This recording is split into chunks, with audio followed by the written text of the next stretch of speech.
देश में जानलेवा कोरोना वायरस का प्रकोप थमने का नाम नहीं ले रहा है। हर रोज देश में कम से कम 1000 मामले सामने आ रहे हैं। स्वास्थ्य मंत्रालय के ताज़ा आंकड़ों के मुताबिक अब देश में संक्रमितों की संख्या 29,435 हो गई है। वहीं अब तक 934 लोगों की मौत हो चुकी है। हालांकि 6000 से ज्यादा लोग ठीक भी हुए हैं।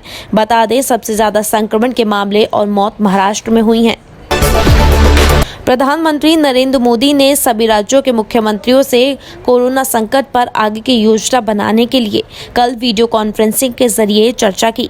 उन्होंने साफ कर दिया कि जब तक हालात ठीक नहीं हो जाते तब तक लॉकडाउन जारी रहेगा। हालांकि उन्होंने ये भी कहा कि जिन जिलों में हालात ठीक हैं वहां छूट दी जाएगी।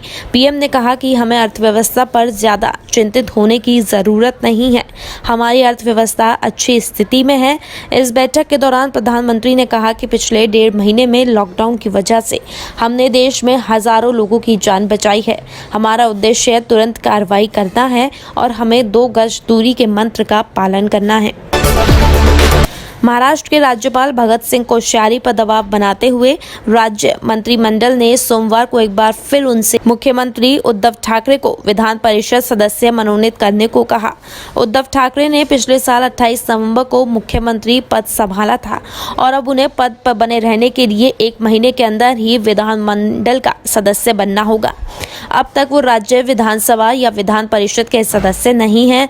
उप मुख्यमंत्री अजीत पवार की अध्यक्षता में हुई मंत्रिमंडल की बैठक में फैसला लिया गया कि भगत सिंह कोश्यारी से विधान परिषद में राज्यपाल की ओर से मनोनीत किए जाने वाले 2 सदस्यों में से एक सदस्य के तौर पर उद्धव ठाकरे को मनोनीत किए जाने की सिफारिश की जाए।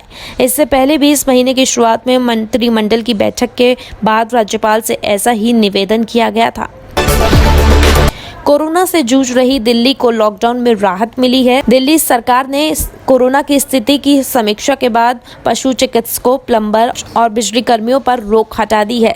दिल्ली आपदा प्रबंधन प्राधिकरण ने आदेश में हेल्थ वर्कर्स, लैब टेक्नीशियन और वैज्ञानिकों की अंतर्राज्य यात्रा की भी अनुमति दी है। दिल्ली में आज से सभी veterinary hospital, dispensary, clinic, pathology lab और वैक्सीन मेडिसिन की बिक्री और सप्लाई की इजाजत दे दी गई है। इसके साथ ही सभी मेडिकल स्टाफ, वैज्ञानिक, nurse, paramedical staff, lab technician के अलावा हॉस्पिटल स्टाफ को अंतर्राज्यीय परिवहन की यात्रा भी दी गई है। ग्लोबल बाजारों से मिले झूले संकेत मिलने के बाद आज घरेलू शेयर बाजार के लिए भी शुरुआत तेजी के साथ हुई थी। आज एशियाई बाजारों में कमजोर संकेतों के चलते बहुत ज्यादा ऊंचाई नहीं दिखी, लेकिन कल के अमेरिकी बाजारों की मजबूती के दम पर स्टॉक मार्केट आज बढ़त के हरे निशान के साथ खुला है। आज सेंसेक्स में 330 अंकों से ज्यादा की तेजी शुरुआत में ही दिखा रहा था और खुलते ही 32,000 के पार चला गया था। ट्रेडिंग खुलने की शुरुआती 5 मिनट में सेंसेक्स 319.8 अंक यानी 1.1% की उछाल के साथ 32,062 पर कारोबार कर रहा था। एनएससी का 50 शेयरों वाला इंडेक्स निफ्टी 9,300 के पार पर खुला था और शुरुआत में ही 81 अंक यानी 0.87% ऊपर 9,367.3 पर कारोबार कर रहा था।